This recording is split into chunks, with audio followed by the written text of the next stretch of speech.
ओम शांति। 10 तारीख की आज की मुरली है। मीठे बच्चे, तुम जब किसी को भी समझाते हो या भाषण करते हो तो बाबा बाबा कहकर समझाओ। बाप की महिमा करो, तब तीर लगेगा। प्रश्न है, बाबा भारतवासी बच्चों से विशेष कौन से प्रश्न पूछते हैं? उत्तर है, तुम भारतवासी बच्चे जो इतने साहूकार थे, सर्वगुण संपन्न, 16 कला संपूर्ण, देवता धर्म के थे, तुम पवित्र थे, काम कटारी नहीं चलाते थे, बहुत धनवान थे, फिर तुमने इतना देवाला कैसे निकाला है? कारण का पता है? बच्चे, तुम गुलाम कैसे बन गए? इतना सब धन दौलत कहाँ गवा दिया? ख्याल करो, तुम पावन से पतित कैसे बन गए? तुम बच्चे भी ऐसी ऐसी बातें बाबा बाबा कहे दूसरों को भी समझाओ तो सहज समझ जाएंगे। ओम शांति। ओम शांति कहने से भी बाप जरूर याद आना चाहिए। बाप का पहला पहला कहना है मन मना भाव। जरूर आगे भी कहा है, तब तो अभी भी कहते हैं ना। तुम बच्चे बाप को जानते हो। जब कहा सभा में भाषण करने जाते हो तो लोग तो बाप को जानते नहीं है, तो उनको भी ऐसा कहना चाहिए कि शिव बाबा कहते हैं। वही पतित पावन है, जरूर पावन बनाने के लिए यहाँ आकर समझाते हैं। जैसे बाबा यहाँ तुमको कहते हैं कि बच्चों, तुमको स्वर्ग का मालिक बनाया था, तुम आदि सनातन देवी देवता धर्म वाले विश्व के मालिक थे। वैसे तुमको भी बोलना चाहिए कि बाबा ये कहते हैं। ऐसे कोई के भाषण का समाचार नहीं आया है। शिव बाबा कहते हैं, मुझे ऊंचे ते उच्च मानते हो, पतित पावन भी मानते हो। मैं आता भी हूँ भारत में और राजयोग सिखलाने आता हूँ। कहता हूँ मामे कम याद करो, मुझ उच्च बाप को याद करो, क्योंकि वो बाप देने वाला दाता है। बरोबर भारत में तुम विश्व के मालिक थे, दूसरा कोई धर्म नहीं था। बाप हम बच्चों को समझाते हैं, फिर आपको समझाते हैं। कोई पूछता है ये ज्ञान आपको कहाँ से प्राप्त हुआ? तो बाबा कह रहे कि बच्चे उनको ऐसा समझाओ। कौन बाबा है, कैसे समझा रहे हैं, वो बात उनको समझा दो। और क्या समझा रहे हैं? बाबा कहते हैं, तुम भारतवासी कितने साहूकार थे, सर्वगुण संपन्न, 16 कला संपूर्ण, देवता धर्म था, तुम पवित्र थे, काम कटारी नहीं चलाते थे, बहुत धनवान थे। फिर बाप कहते हैं, तुमने इतना देवाला कैसे निकाला? कारण का पता है? तुम विश्व के मालिक थे, अभी तुम विश्व के गुलाम क्यों बने हो? सभी से कर्जा लेते रहते हो। इतने सब पैसे कहाँ गए हैं? जैसे बाबा भाषण कर रहे हैं वैसे तुम भी भाषण करो तो बहुतों को आकर्षण होगा। तुम लोग बाबा को याद नहीं करते हो तो किसको तीर लगता नहीं है, वो ताकत नहीं मिलती है। नहीं तो तुम्हारा एक ही भाषण ऐसा सुने तो कमाल हो जाए। शिव बाबा समझाते हैं भगवान तो एक ही है, जो दुख हरता सुख करता है, नई दुनिया स्थापन करने वाला है। इसी भारत पर स्वर्ग था, हीरे जवाहरों के महल थे, एक ही राज्य था, सब शिरखंड थे।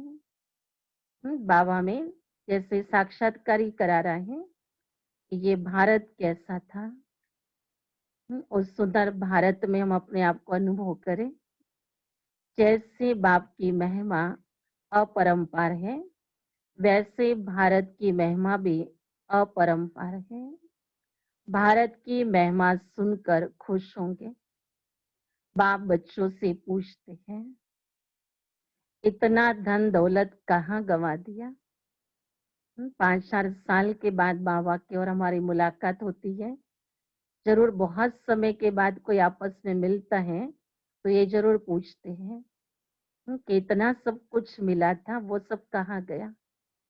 देने वाला बाबा हम बच्चों से पूछ रहा है। बाबा ने हमें सोने के हीरे जवाहरात के महल दिए थे, बहुत सुंदर राजधानी बना कर दी थी। और जब बाबा आते हैं तो हम बच्चों को देखते हैं कि हमारी हालत क्या हुई है। तो बाबा ये प्रश्न में पूछते हैं कि इतना धन दौलत कहाँ गंवा दिया।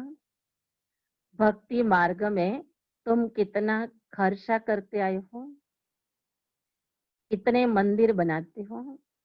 बाबा कहते ख्याल करो, तुम पावन से पतित कैसे बने हो। कहते भी हो ना, बाबा दुख में आपका सिमरण करते हैं, सुख में नहीं करते हैं। परंतु दुखी तुमको बनाता कौन है। बच्चे बाबा को कहते हैं कि बाबा जब दुख होता है तब आपको याद करते हैं। तो बाबा का भी बहुत सुंदर प्रश्न है बच्चों से कि अच्छा बच्चे, तुमको दुखी किसने बनाया, कौन तुम्हें दुखी बनाता है। क्योंकि बाबा तो बहुत सुखी बना कर गए थे, सुख का वर्षा दिया था बाबा ने, फिर ये हालत किसने की ऐसी। तो घड़ी घड़ी बाबा का नाम लेते रहो और तुम बाबा का संदेश देते हो। बाबा कहते हैं हमने तो स्वर्ग शिवालय स्थापन किया, स्वर्ग में लक्ष्मी नारायण का राज्य था ना, तुम ये भी भूल गए हो। तुमको ये भी पता नहीं है कि राधे कृष्ण ही स्वयंवर के बाद लक्ष्मी नारायण बनते हैं। कृष्ण जो विश्व का मालिक था, उनको कलंक बैठ लगाते हो, मेरे को भी कलंक लगाते हो। मैं तुम्हारा सदगति दाता, तुम मुझे कुत्ते बिल्ली कण कण में कह देते हो। बाबा कहते हैं तुम कितने पतित बन गए हो। बाप कहते हैं सर्व का सदगति दाता पतित पावन मैं हूँ। तुम फिर पतित पावनी गंगा कह देते हो। मेरे से योग न लगाने से तुम और ही पतित बन पड़ते हो। मुझे याद करो तो तुम्हारे विकर्म विनाश होंगे। घड़ी घड़ी बाबा का नाम लेकर समझाओ तो शिव बाबा याद रहेगा। बोलो, हम बाप की महिमा करते हैं। बाप खुद कहते हैं मैं कैसे साधारण पतित तन में बहुत जन्मों के अंत में आता हूँ। इनके ही बहुत जन्म है, ये अब मेरा बना है। तो इस रथ द्वारा तुमको समझाता हूँ, ये अपने जन्मों को नहीं जानते हैं। भागीरथ ये है, इनके भी वानप्रस्थ अवस्था में मैं आता हूँ। शिव बाबा ऐसा समझाते। ब्रह्मा का परिचय भी बाबा कैसे दिला रहे हमको कि बच्चे तुम्हें ये समझाना है कि शिव बाबा इस ब्रह्मा के साधारण पति तन में जब इसके बहुत जन्मों का अंत होता है तब शिव बाबा आते हैं और फिर ये भागीरथ कहलाता है। तो ये सब बातें हमें समझाने वाला कौन है, ये ज़रूर बाबा के आपके भाषण में उल्लेख हो। बाबा का तो नाम ही नहीं लेते हैं सारा दिन, बाबा को तो बिल्कुल याद ही नहीं करते हैं। झरमुई झगमुई में लगे रहते हैं और लिखते हैं कि हमने ऐसा भाषण किया, हमने ये समझाया। बाबा समझते हैं कि अभी तो तुम चिटिया हो, मकोड़े भी नहीं बने हो और अहंकार कितना है। बाबा देख रहे हैं बच्चों को, सारा दिन बच्चे क्या करते हैं। इतनी बड़ी सुंदर बाबा ने हमें विश्व सेवा दी है और विश्व सेवा की न बच्चों को चिंता न फिकर, लेकिन बच्चे अपने झरमुई झगमुई में सारा दिन बिताते हैं और फिर भाषण करते हैं। बाबा कहते वो भाषण क्या असर करेगा। और अभिमान बहुत आ जाता है बच्चों को कि हमने भाषण किया और हमारी किसी ने महिमा की। तो बाबा कह रहे हैं बच्चे, इतने जल्दी आप अपने आप को अहंकार में नहीं लाओ, अभी तुम चिटिया भी नहीं बनी हो। तो ये बाबा हमें रियलाइज करवा रहे हैं, समझते नहीं है कि शिव बाबा ब्रह्मा द्वारा कहते हैं, शिव बाबा को तुम भूल जाते हो, ब्रह्मा पर झट बिगड़ते हैं। बाप कहते हैं तुम मुझे ही याद करो, तुम्हारा काम है मेरे से, मुझे याद करते हो ना, परंतु तुमको भी पता नहीं है कि बाप क्या चीज है, कब आते हैं। गुरु लोग तुमको कहते हैं कि कल्प लाखों वर्ष का है और बाप कहते हैं कि कल्प है ही 5,000 वर्ष का। इतना फर्क हो गया। अब सत्य बाप के द्वारा हमें सत्य समय का भी परिचय मिला। पुरानी दुनिया सो फिर नई होंगी, नई सो फिर पुरानी होती है। अब नई दिल्ली है कहाँ। दिल्ली तो जब परिस्तान होंगे तब नई दिल्ली कहेंगे। नई दुनिया में नई दिल्ली थी जमुना घाट पर, उन पर लक्ष्मी नारायण के महल थे, परिस्तान था, सब पहुंच गए दिल्ली जमुना घाट पर। और वहां हमें अपने महलों को देखना है कि कितनी सुंदर श्री लक्ष्मी नारायण का महल है। अभी तो कब्रिस्तान होना है, सब दफन हो जाने हैं। इसलिए बाप कहते हैं मुझ ऊंचे ते उच्च बाप को याद करो तो पावन बनेंगे। हमेशा ऐसे बाबा बाबा कहकर समझाओ। बाबा नाम नहीं लेते हो इसलिए तुम्हारा कोई सुनते नहीं है। बाबा की याद न होने से तुम्हारे में जौहर नहीं भरता है, देह अभिमान में तुम आ जाते हो। बांध लिया जो मार खाती है वो तुमसे जास्ती याद में रहती है, कितना पुकारती है। बाप कहते हैं तुम सब द्रौपदियां हो, अब तुमको पतित होने से बचाते हैं। माताएं भी ऐसी कोई होती है जिनको कल्प पहले भी पूतना आदि नाम दिए थे, तुम भूल गए हो। सारी स्मृतियां बाबा हमें दिला रही है कि कैसे बच्चे कितने ऊंचे और कितने श्रेष्ठ जीवन से कहाँ नीचे उतरे। और अभी वर्तमान समय पर बाबा विधि बता रहे हैं कि तुम्हें ऊंचे ते उच्च बाबा को याद करके पावन बनना है, औरों को पावन बनाने का है। तो ये बहुत बड़ी बात है पावन बनाना, लेकिन ये बात तब समझ में आएंगी किसी को जब बच्चे बाबा बाबा कहकर समझाएंगे। तो ये बाबा कह रहे बच्चों को ध्यान रहना चाहिए। बाप कहते हैं भारत जब शिवालय था तो उसे स्वर्ग कहा जाता था।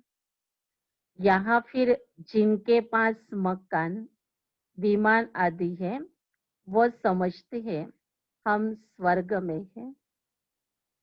इतने मूढ़मती है।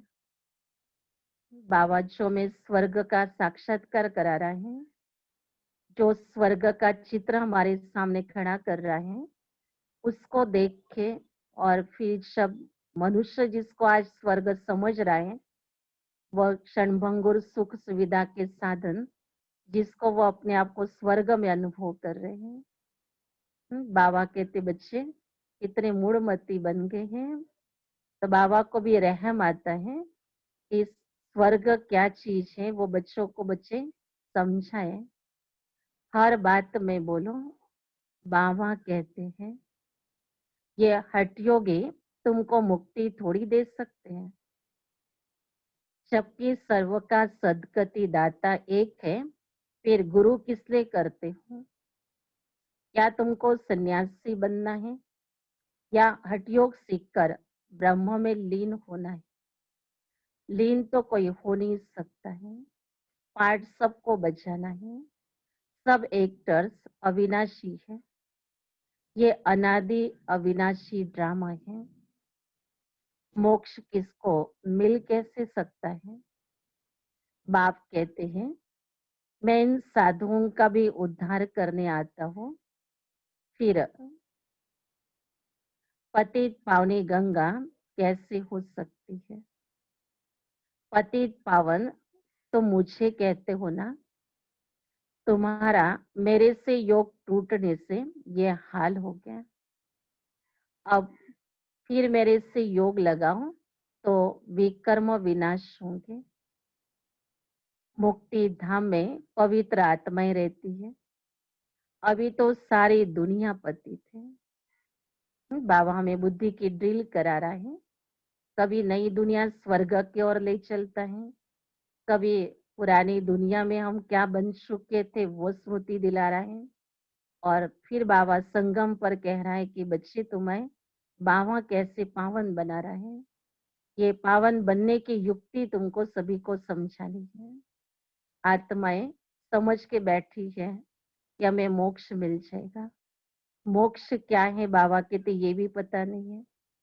कैसे मिलेगा, मिल सकता या नहीं मिल सकता है, ये भी पूरा ज्ञान नहीं है। ये सारा स्पष्टीकरण बाबा हमें दे रहा है। आत्माएं पावन बनना चाहती है, लेकिन कैसे बनेंगी, कैसे बन सकते हैं, अब ये भी बाबा करे तो मुझे उनको समझाओ कि बाबा ऐसे कहते हैं। बाबा ऐसा पावन बना रहा है। याद बाबा की है जो हमारे विकर्मों को विनाश कराती है, तो आत्मा पावन बन जाती है। तो कितनी मधुर बातें बाबा हमें मधुरता से सुनाने के लिए समझानी दे रहे हैं। मुक्ति धाम में पवित्र आत्माएं रहती है। अभी तो सारी दुनिया पतित है। पावन दुनिया का तुमको मालूम ही नहीं है। तुम सब पुजारी हो, पूज्य एक भी नहीं है। तुम बाबा का नाम लेकर सबको सुजाग कर सकते हो। बाप जो विश्व का मालिक बनाते हैं, उनके तुम ग्लानि बैठकर करते हो। श्री कृष्ण छोटा बच्चा सर्वगुण संपन्न वैसा धंधा कैसे बैठकर करेगा? और कृष्ण सबका फादर कैसे हो सकता है? सोचने की बात है ये। भगवान तो एक होता है। जब तक मेरी श्रीमत पर नहीं चलेंगे तो कट कैसे उतरेगी? तुम सबकी पूजा करते रहते हो तो क्या हालत हो गई है। इसलिए फिर मुझे आना पड़ता है। तुम कितने धर्म कर्म भ्रष्ट हो गए हो। बताओ हिंदू धर्म किसने स्थापन किया? ऐसे अच्छी ललकार से भाषण करो। तुमको घड़ी घड़ी बाप याद ही नहीं आता। कभी कभी कोई लिखते हैं कि हमारे में तो जैसे बाबा ने आकर भाषण किया। बाबा बहुत मदद करते रहते हैं, तुम याद की यात्रा में नहीं रहते हो, इसलिए चीटी मार्ग की सर्विस करते हो। बाबा का नाम लेंगे तभी किसको तीर लगेगा। बाबा समझाते, बच्चे तुमने ही ऑलराउंड 84 का चक्र लगाया है, तो तुमको ही आकर समझाना पड़े। मैं भारत में ही आता हूँ, जो पूज्य थे वो पुजारी बनते हैं, मैं तो पूज्य पुजारी नहीं बनता हूँ। श्री बाबा भी अपना परिचय बच्चों को दे रहे हैं कि आप में और मेरे में क्या अंतर है। आप बच्चे पूज्य भी थे और पुजारी भी बनते हैं। बाबा न पूज्य न पुजारी इस खेल में ही नहीं आते हैं। तो ये बाबा की पहचान है कि बाबा सदा एक रस रहता है। बाबा कहते हैं ये तो धुन लगा देनी चाहिए। तुम जब ऐसे ऐसे भाषण करो, जब ऐसा हम सुने, तब समझे कि अब तुम चींटी से मकोड़े बने हो। बाबा कह रहा है ऐसा भाषण बाबा सुनना चाहता है। बाबा भी हमारे भाषण सुनता है। हम बच्चे सेवा में रहते हैं और बाबा वतन से हम बच्चों को देखता है। बाबा के पास भी कैमरे लगे हुए हैं। बाबा में देखता है हम क्या कह रहे हैं, हम क्या सुना रहे हैं। तो ये अगर हम अनुभव करें अपने आप के साथ और ये बात ऐड कर ले कि बाबा मुझे सिखा रहा है कि ऐसे ऐसे भाषण करना है। बाबा कहते हैं ये शब्द बहुत आत्माओं को दिल में ज्ञान को उतारने में मदद करेगा। तो बाबा कहते हैं मैं तुमको पढ़ाता हूँ, तुम सिर्फ मामे कम याद करो। इस रथ द्वारा तुमको सिर्फ कहता हूँ कि मुझे याद करो, रथ को थोड़ी याद करना है।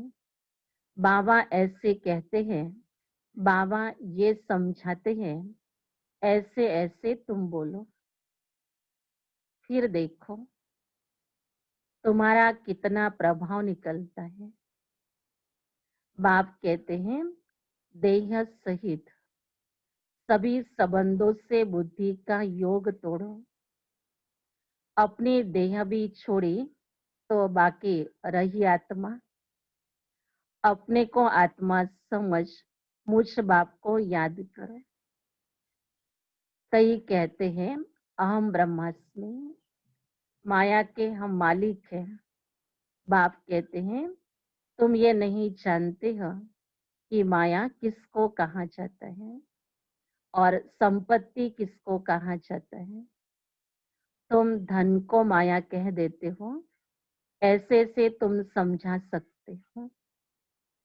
वास्तविक माया का परिचय मनुष्यों को नहीं है। बाबा कहते अगर वो परिचय उनको मिल जाए तो वो भी समझेंगे कि परमात्मा अगर हमें ये मदद करने के लिए आया है, हमारे विषय विकारों को मिटाने के लिए आया है, तो वो भी उनको खुशी हो जाए। क्योंकि बहुत समय से आत्माओं ने पुकारा है बाबा को, लेकिन बाबा कहते माया जिसको कह रहे वो उनको परिचय दो कि माया वास्तव में क्या है। धन संपत्ति को माया नहीं कहेंगे, तुम धन को माया कह देते हो। ऐसे से तुम समझा सकते हो। बहुत अच्छे अच्छे बच्चे मुरली भी नहीं पढ़ते हैं। बाबा को कितना ख्याल चल रहा है। बहुत अच्छे बच्चे हैं, मना गुणवान भी है, समझदार भी है। बाबा बाबा भी कहते बड़े प्यार से दिल से, लेकिन मुरली नहीं पढ़ते हैं, बाबा को याद नहीं करते हैं, तो तीर नहीं लगता। क्योंकि याद का बल नहीं मिलता है। बल मिलता है याद से, जिस योग बल से तुम विश्व के मालिक बनते हो। बच्चे हर बात में बाबा का नाम लेते रहो, तो कभी कोई कुछ कह न सके। हम बच्चों के लिए भी ये बहुत बड़ी सेफ्टी है कि अगर हम किसी को भी ज्ञान दे रहे हैं तो वो सामने वाला बड़े शांति से, बड़े प्यार से उस बाबा को, परमात्मा को रिस्पेक्ट देते हुए सुनेगा कि ये ज्ञान देने वाला जरूर इनके पास कोई बड़ी हस्ती है। ये बाबा जिसको कह रहे ये कोई ऊंची हस्ती है। तो बाबा कह रहे ये बाबा बाबा कहते रहो। आज बाबा ने कई बार ये बात हमें पढ़ाई है, याद दिलाई है, पक्का करा रहा है कि बच्चे सेवा करते हो, बुद्धियोग बाबा के साथ सदैव जोड़ के रखो, तुम्हें बल मिलेगा, शक्ति मिलेगी और वो शक्ति तुम्हारे द्वारा अन्य आत्माओं को भी मिल सकती है। इसलिए याद में रहना। और बाबा कहते हैं ये कहते हुए ज्ञान सुनाना, भाषण करना, ये मुख्य बात आज बाबा हमें समझा रहे हैं। सर्व का भगवान बाप तो एक है, क्या सभी भगवान है? ये प्रश्न बाबा ने पूछा। सर्व का भगवान बाप तो एक है या सभी भगवान है? कहते हैं हम फलाने सन्यासी के फॉलोवर्स हैं। अब वो सन्यासी और तुम गृहस्थी, तो तुम फॉलोअर्स कैसे ठहरे? गाते भी है झूठी माया झूठी काया, झूठा सब संसार, सच्चा तो एक ही बाप है ना। बाबा कह रहे सब बातें झूठे संसार में झूठी मिली है, अब सत्य बाप मिला है और सत्य बाप ने हमें सत्य ज्ञान दिया है। बाप जब तक ना आए, सत्य बाप जब तक इस धरा पर ना आए तो हम सच्चे बन नहीं सकते हैं। हम भी असत्य बन गए थे, सच्चे माना ही आत्म अभिमानी, और असत्य माना देह के अभिमान में जी रहे थे। अब हमारा देह का अभिमान समाप्त कोई नहीं कर सका और जब तक शिव बाबा न आवे तब तक हम बच्चे सच्चे नहीं बन सकते, आत्म अभिमानी नहीं बन सकते हैं। मुक्ति जीवन मुक्ति दाता एक ही है, बाकी कोई भी मुक्ति थोड़ी देते हैं जो हम उनके बने। बाबा कहते हैं ये भी ड्रामा में था, सभी का अपना अपना पार्ट था। आए समय पर और समय पर उन्होंने अपना ज्ञान देने का, संसार को थमाने का कार्य किया। बाबा कहते ये भी ड्रामा था, सबका पार्ट समय के लिए योग्य था, लेकिन अभी बच्चों को बाबा के द्वारा ये बहुत बड़ी मदद मिल रही है, जो सारे आधा कल्प में इतनी समय से भक्ति करते हुए, शास्त्र आदि पढ़ते हुए नहीं मिली। वो मदद बाबा से हमें बहुत सहज मिल रही है। बाबा हमें याद दिला रहा है ड्रामा भी, अब सावधान हो, आंखें खोलो। अज्ञान के अंदर हमारी आंखें बंद थी, हम अज्ञान के नींद में सोए हुए थे। बाबा बच्चों को जगा रहा है, बच्चों को कह रहा है बच्चे आंखें खोलो। ये माया ने जो आंख हमारी बंद कर दी, जिससे हम बाबा को देख नहीं पा रहे थे, अपने आप को भी जान नहीं पा रहे थे, अब बाबा ने हमें वो तीसरा नेत्र दिया। बाबा हमें कह रहा है कि बच्चे एक तरफ पुरानी दुनिया भी है साथ में जुड़ी हुई, माया की दुनिया है, माया की नगरी है, तो इसलिए सावधान भी रहो और अपने आप को जागरूक भी रखो। बाबा ऐसे कहते हैं ये कहने से तुम छूट जाएंगे। किसने कहा? तो बाबा ने कहा। जिसको कोई बात मन में आएंगे तो वो तो कहेंगे इनके बाबा से पूछना पड़ेगा। अब बाबा से पूछना, बाबा से बात करना, अब वो तो जरूर इस बात पर तो सोचेंगे।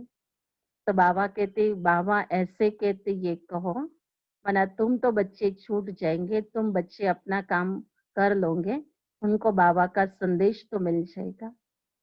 बाबा के इस ज्ञान को वो कुछ समझने की कोशिश तो करेंगे कि ज्ञान तो बहुत ऊंचा है, सत्य है, ऑथोरिटी से सुनाते हैं, नीचे से सुना रहे हैं, तो जरूर है कुछ तो सत्य है, कुछ तो बात है इसमें।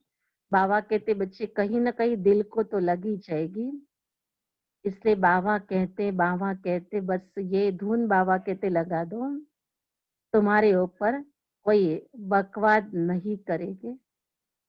बाबा के ज्ञान के ऊपर कोई बाबा कहते बकवाद नहीं करेगा, कोई व्यर्थ की बातें नहीं करेगा। त्रिमूर्ति शिव बाबा कहना है, सिर्फ शिव नहीं। ये भी बाबा सिखा रहा है, शिव बाबा अकेला नहीं है, त्रिमूर्ति के साथ है। तो ये भी बात जरूर कहनी है, त्रिमूर्ति को किसने रचा? ब्रह्मा द्वारा स्थापना कौन कराते हैं?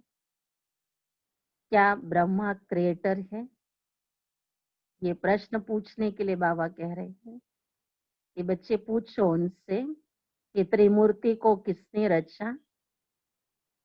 फिर बाबा कह रहे ये पूछो ब्रह्मा द्वारा स्थापना कौन कराते हैं। फिर बाबा ने कहा कि बाबा क्या ब्रह्मा क्रिएटर है? ऐसे ऐसे नशे से बोलो तब काम कर सकते हो, नहीं तो देह अभिमान में बैठ भाषण करते हैं। बाप समझाते हैं ये अनेक धर्मों का कल्प वृक्ष है।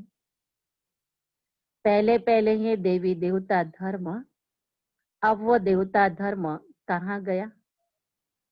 ये भी प्रश्न पूछ रहे बाबा कि बच्चे ये वो देवता धर्म कहाँ गया जो इस कल्प वृक्ष में पहला पहला धर्म था। इस समय तो वो नजर नहीं आ रहा है, तो ये क्वेश्चन जरूर हम कर सकते हैं। लाखों वर्ष कह देते हैं, ये तो 5-4 वर्ष की बात है। तुम मंदिर भी उन्हों के बनाते रहते हो, दिखाते पांडव और कौरवों की लड़ाई लगी, पांडव पहाड़ों पर गल मरे, फिर क्या हुआ? मैं कैसे हिंसा करूंगा? मैं तो तुमको अहिंसक वैष्णव बनाता हूँ। काम कटारी न चलाना, उसको ही वैष्णव कहते। वह है विष्णु की वंशावली। अच्छा, मीठे मीठे सिक्खिल दे बच्चों प्रति माता पिता बाप दादा का याद प्यार और गुड मॉर्निंग। रूफानी बाप के रूफानी बच्चों को नमस्ते। हम रूफानी बच्चों की रूफानी बाप दादा को याद प्यार गुड मॉर्निंग और नमस्ते हैं। और बाबा के हम शुक्रिया भी करते हैं, बाबा ने हमें बहुत अच्छी पढ़ाई पढ़ाई है, रोज पढ़ाते हैं, रोज कोई नई विशेष बात हमें बाबा सिखाता है। तो ऐसे बाबा के दिल से शुक्रिया भी करते हैं। फिर धारणा के लिए मुख्य सार है, पहली पॉइंट से सर्विस में सफलता प्राप्त करने के लिए अहंकार को छोड़ हर बात में बाबा का नाम लेना है, याद में रहकर सेवा करनी है। चरमुई चगमुई में अपना टाइम वेस्ट नहीं करना है। दूसरी पॉइंट है, सच्चा सच्चा वैष्णव बनना है। कोई भी हिंसा नहीं करनी है, देह सहित सभी संबंधों से बुद्धियोग तोड़ देना है। वरदान है, विश्व कल्याण के कार्य में सदा बिजी रहने वाले विश्व के आधार मूर्त भव। बहुत बड़ी जिम्मेवारी वाला वरदान है कि विश्व के आधार मूर्त भव है। विश्व कल्याणकारी बच्चे स्वप्न में भी फ्री नहीं रह सकते हैं। जो दिन रात सेवा में बिजी रहते हैं, उन्हें स्वप्न में भी कई नई-नई बातें, सेवा के प्लान व तरीके दिखाई देते हैं। वे सेवा में बिजी होने के कारण अपने पुरुषार्थ से, व्यर्थ से और औरों के भी व्यर्थ से बचे रहते हैं। उनके सामने बेहद विश्व की आत्माएं सदा इमर्श रहती हैं। उन्हें जरा भी अलबेलापन आ नहीं सकता है। ऐसे सेवादारी बच्चों को आधार मूर्त बनने का वरदान प्राप्त हो जाता है। स्लोगन है, संगम युग का एक एक सेकंड वर्षों के समान है, इसलिए अलबेलेपन में समय नहीं गवाओ। तो हमें अटेंशन अपने आप के ऊपर रखना है। एक सेकंड वर्षों के समान है, तो बहुत कीमती समय है हमारे लिए। और ये कीमती समय के लिए बाबा कह रहे हैं कि अलबेलेपन में इसको नहीं गवाना। ओम शांति।